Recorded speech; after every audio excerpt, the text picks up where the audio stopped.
The subject here continues our series on image presentation in Photoshop, but what I'd like to look at here is the creation of actions to maybe assist with that presentation. Photoshop actions are a series of editing steps that we can reapply quickly and easily, either with a button press or a keystroke. When it comes to Photoshop's actions, we can create our own. We can import actions made by others, but there's also quite a few that are automatic and a part of Photoshop when we first install it. Let's just get a feel for the actions that come with Photoshop. We'll just take a look at one or two of them. Now, we cannot see the actions in the palette on the right hand side here, so you may find the need to go to your Windows menu at the top of the screen and to bring your actions up on screen. Alt F9 is a shortcut. There you can see a series of actions, and these are part of Photoshop. Now we can look at actions in two ways. We can see them in text form, just like this, and we can apply them with maybe a function key like F4 or Shift F4. But we also have the opportunity to change them into buttons and just use them with a click. Let me demonstrate that by going to the top right of the Actions palette with the default actions from Photoshop in the Actions window itself. If I switch to button mode, there you can see the actions. I can change the size of these windows, so I can list all of the options I've got. Maybe if we tuck that over on the right hand side. Now if you look down some of these, and not going to make a great deal of sense at the moment, take the top one there, Vignette. It seems to be suggesting that we've got to make a selection before the vignette will work. So let me just try something pretty quick and simple. Sepia toning, I think we all understand that. I'm going to click the button, and there you can see exactly what Photoshop has done. It's created a new layer, an adjustment layer, and it's applied the sepia tone. A great shortcut when you're trying things like this is the F12 key. The F12 key is the equivalent of going up to File and Revert. There's the F12 key on the right hand side. It's grayed out now because I've just hit the key. But it gives me the opportunity to try maybe one more of the actions that come with Photoshop. Let's take a look. What have we got here? We've got a wooden frame and it says 50 pixels. Image size must be a maximum of 100 pixels wide and tall. Well, we've already got that, so I'll say continue. And there you can see that little frame that Photoshop Actions has placed around this image. Not bad, but I think we can do quite a bit better than that. Now I'm going to hit the F12 key to reset this image back to its original. Some actions can be designed to stop and wait for a user input. Maybe the feathering of a selection. So let me select my elliptical marquee tool and I'll drag that out over the picture. Because if I click to run the action that says Vignette and it suggests we need a selection first, when I do that, the action is designed to stop at this point to ask me what is the feather radius that you want. So if I decide to put 100 pixels in there, then I can click OK and the remainder of the action is run. And once again I'll hit the F12 key to revert back to my original. Now what we can also do here, we can clear all of these actions away, because what I'd like to do next is to import just one or two that I've made for this series of videos. I'm going to go to the top right here and I'm going to choose an option to clear all the actions. Now when we see a little warning come up like this, are we sure we want to delete all the actions? Well, we're not actually deleting the actions, we're just removing them from this panel.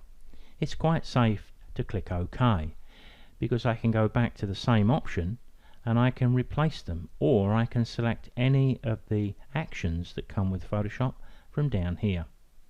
On this particular occasion though, I'm going to choose Load Actions, because I've got just one or two that I've dropped onto my desktop, and you should have them with your download. So I'm going to select that, navigate to my desktop. There's the actions. I've called them BD presentation. I've labeled them HR just to let me know that they were created on high resolution images, and you can see the file type is ATN. So if you see that in the future, you'll know it's an action file. So if I select that and load, now you can see I've got a different set of actions there. We can look at the actions, as I've said, in two ways. We can look at them in button mode, and we can also look at them in text by removing that little tick. Sometimes we can drive our actions with a key press. Now let me demonstrate that, because even though I've made these actions sometime before recording this video, if I go to the other option by removing this tick, let me tuck that one away. Let me go to the block mount here and highlight it, because I can go back to the options and I can say I'm looking for an option. That's the one I'm looking for, action options. So what I'd like to do here is to give it a function key. We can do this when we record the action. I chose not to do that, but just to demonstrate it here, let's select F8. Now if that key clashes with anything else, you'll probably find that this will automatically put a tick in either the shift or the control, so then we've got to use control F8 or shift F8, but it's obviously clear here, so I'll click OK. The shortcut for this action will hide the shortcut for info command. There, it's done what I suspected. No problem, I'm going to click OK to that. Now we can see F8 just here. I'm going to go back to my button mode here, and we'll tuck these over on the right hand side. But what I'll do just to begin is I'm going to apply the block mount effect with a neutral grey, and I'm going to do it by touching the F8 key. I'll hit Control 0. There you can see what my action created. Let me drop them down a bit because they're covering up the layers. But I can also run the action by just pressing the button. So we've got those choices. Now generally speaking, we're not going to apply one action over the top of another because there's a good chance it doesn't work. That's why I'm choosing to use the F12 revert key, so I can move on to a different setting. So if I choose the matte mount in grey, I like to do these and make them independently for each particular image, but an action is a good way to see if the image is going to look quite nice framed in the way you're thinking, and we can do that with just a press of the button. There we have that very simple matte effect with the shadow, and we could continue working with this by changing the color, adding fine lines, and making the changes we feel are appropriate. Now once again hitting that F12 key, I think where actions come into their own, sometimes if we want to put just a fine line around the outer edge of an image, you can see down here I've got 3 of them set up, a 1 pixel, a 2 pixel and a 3 pixel. Now remember, they're going to have slightly different effects whether you're applying them to a very high resolution image. This one's from a 20 megapixel camera. But if we downsize this image to send as an email attachment, or we were making a slideshow image or preparing the image for a camera club competition, then the lines we apply are going to appear quite a bit thicker.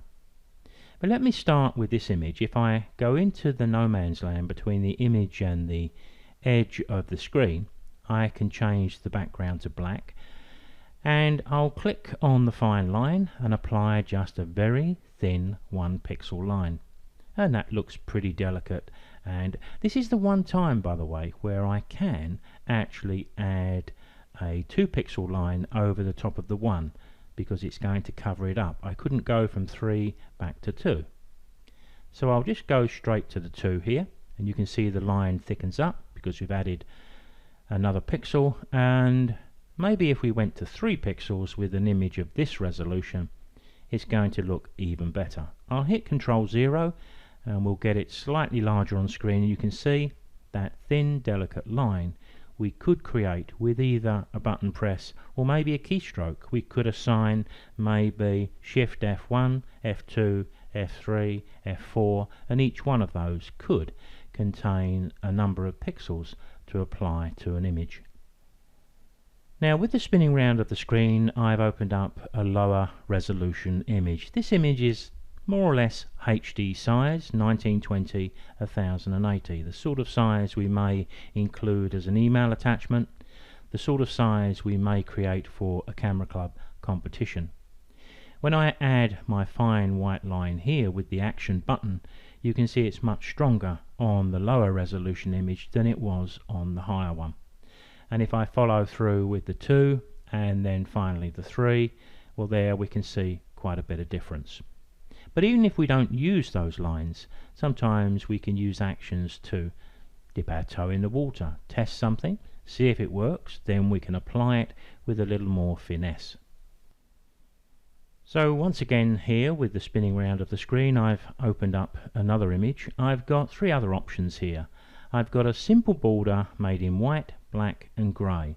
A little bit different to the block mount and the matte mount, because when I apply those, let me apply one of those again, you'll notice that in the making of the action I've created the matte effect, but what I didn't include as part of the action would have been a flattening of all images to finish the process, because I want to have a degree of flexibility here. But sometimes, let me hit that F12 key again, sometimes just looking at the image simply processed with a white border, you can see now we've only got one layer, or a black border, and that definitely needs a fine line around the edge of that, or a grey, which is probably going to be more suitable given the shadow areas around the edge of this particular image. Let's make a couple of actions. Now, we cannot record new actions while we've got the actions in button mode. If I go to the top right of the palette, you can see the options that I need to get to, new action set, are greyed out. So I would need to remove the tick to go back to the text option. But in actual fact, what I'd like to do here, because I've got these saved elsewhere, and to keep things nice and simple, let's go to the option and remove all these. So I'll clear all of these actions. Yes, I've got them saved elsewhere, so no problem getting these back if I need them.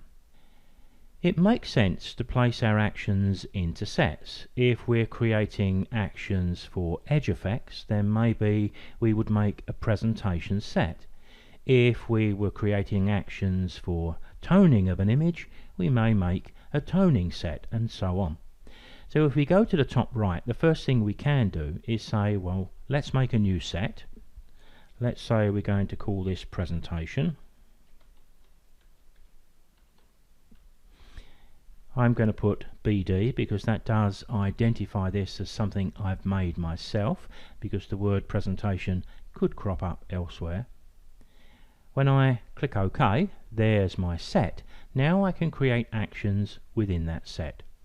So before we begin this process, perhaps we ought to think about what we're going to do, and if necessary, sometimes even to have a little bit of paper on the desk in front of you to make a little note of the steps you need to take. Now let's have a go here at creating that matte effect. So I'm going to go to the top right and choose to make a new action within my presentation set, and I get a number of options here.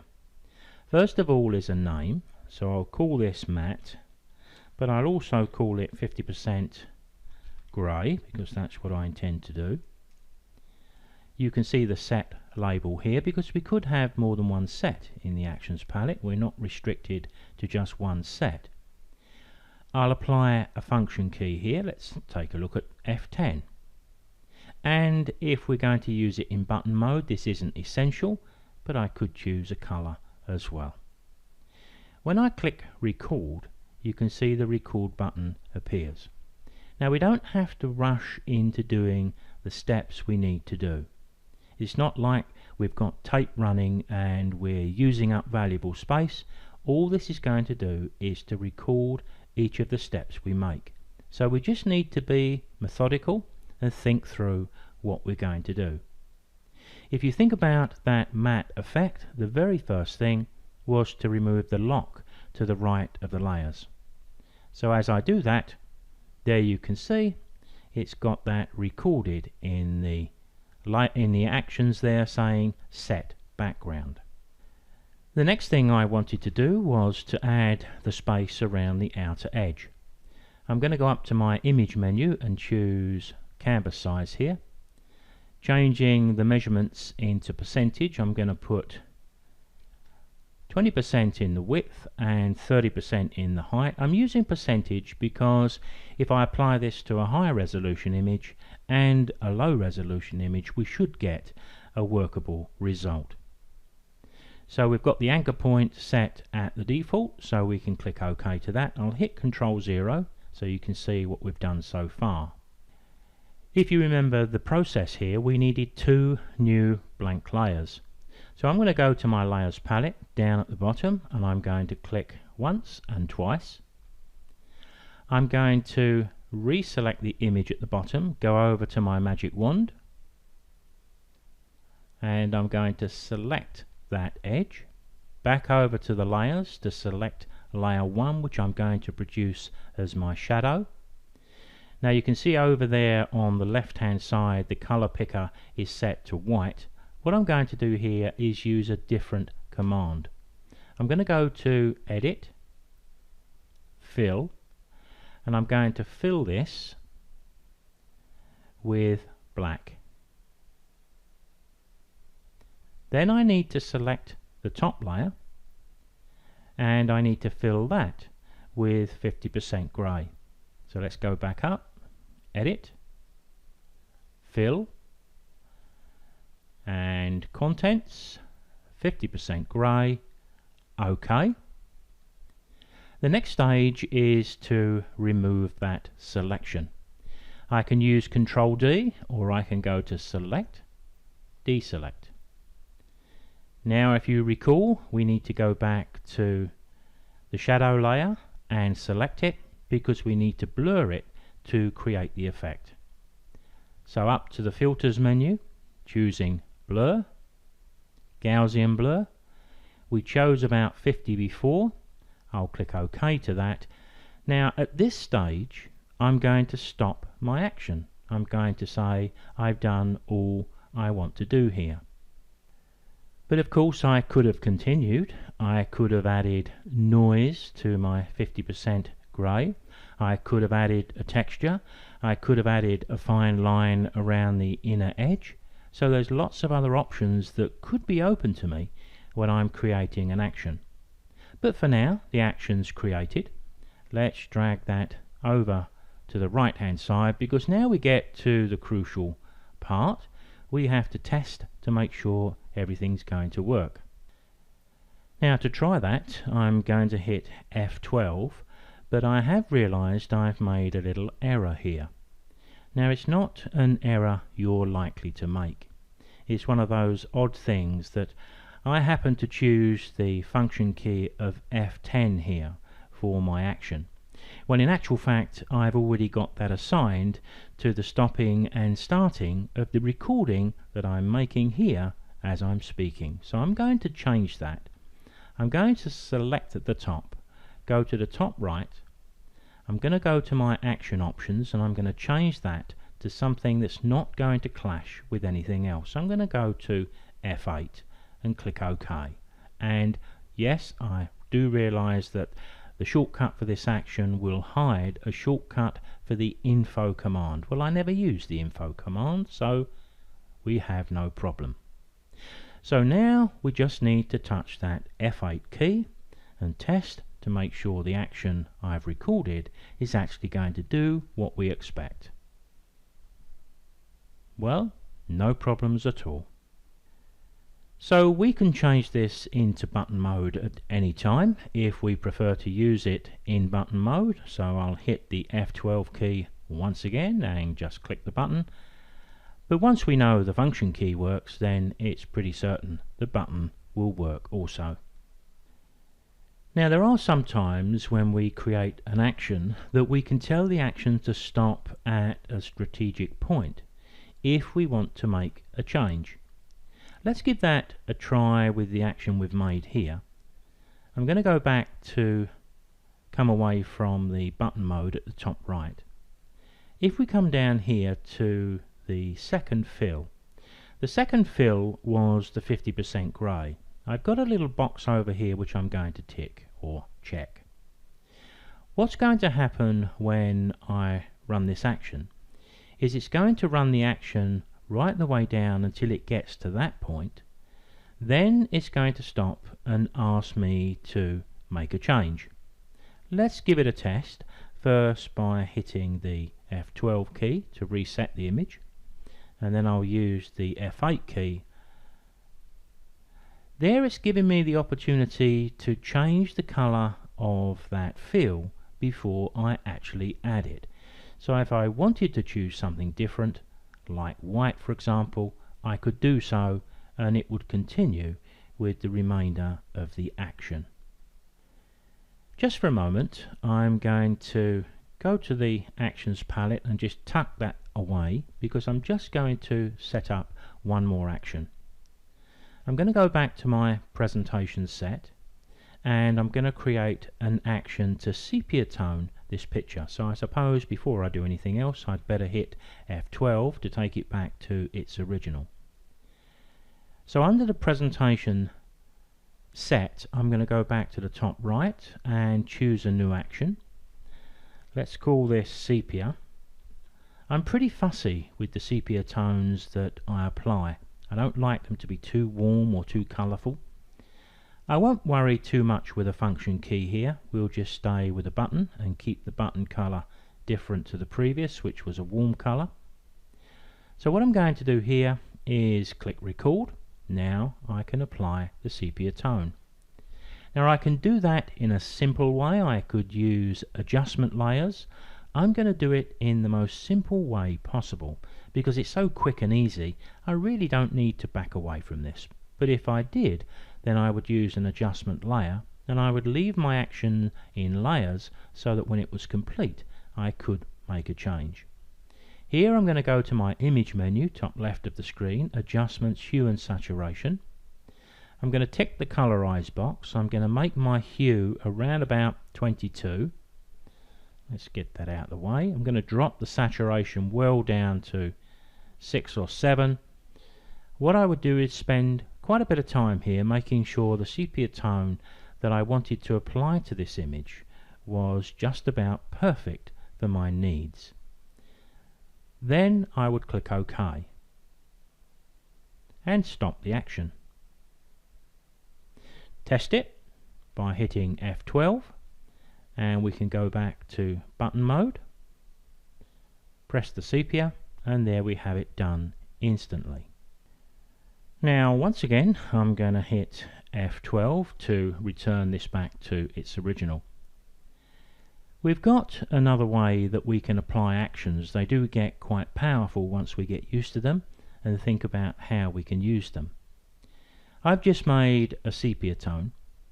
If I wanted to apply that sepia tone to a folder of 10 images or 1,000 images, I can do that using my image processor. What I've done is to put just a few images in a folder on my desktop to simulate the fact we can add an action to the image processor to process a number of images very, very quickly. So let's do that by going up to the top left of the screen and choosing Edit, File, Scripts, Image Processor is what I want. At the top here I need to select the folder of images I want to use, so I need to click to browse. There they are. I've gone to my desktop. There's the folder. I just need to highlight that. So I'm telling Photoshop where to go. I'm going to tick the box to save them in the same location, but I can choose another location. It's not going to overwrite the originals. That's another good part of the image processor. As you can see down here, I can save this as a JPEG, I can define the quality and even the size, which I'll remove. I could save also a PSD file and a TIFF, so I can choose 1, 2 or even all 3, but this is the important part. Down here I can tick the box to say run an action. Now we've only got these few actions in our actions window at the right hand side, but if I had more than one set we would see them here. But here you can see I've got the 2 choices that we've made, and I want the sepia tone one. So what I'm going to do, and I could put a copyright name in there too if I wanted to, I'm going to click run, because what each of those images is going to do is open up on screen. The action is going to be run on those images, and then they'll be saved back into another folder. So all we need to do now is go down to Bridge, navigate to where that folder is on my desktop, and take a look and see if what we think has happened actually has. Well, as you can see by the spinning round of the screen, these are the 8 images I put into the folder called Sepia Action, but we've now got another one called JPEG that was created by Photoshop's image processor, and when I go into there we've got all 8 of the images. All the sizes have been retained, but we've got exactly the same sepia been applied on all of them. So I suppose when we start thinking about presentation and actions, we've got a couple of different ways we can go. We can make really basic actions to just test an idea, and then if it works with the image we can say, right, now I'm going to create that manually. Or we could actually take more time and create quite an in-depth action that's going to be a completed presentation effect for the image. But of course we can use actions for many other things too. As I'm recording this video, I'm not entirely sure if it's going to end up on YouTube. But if you are watching this on YouTube, please consider subscribing to my channel and hit the notification bell so you're informed when I put up new content. You'll find a link to the remainder of these presentation videos in the Show More section below, and I've also placed a link to the introduction video too.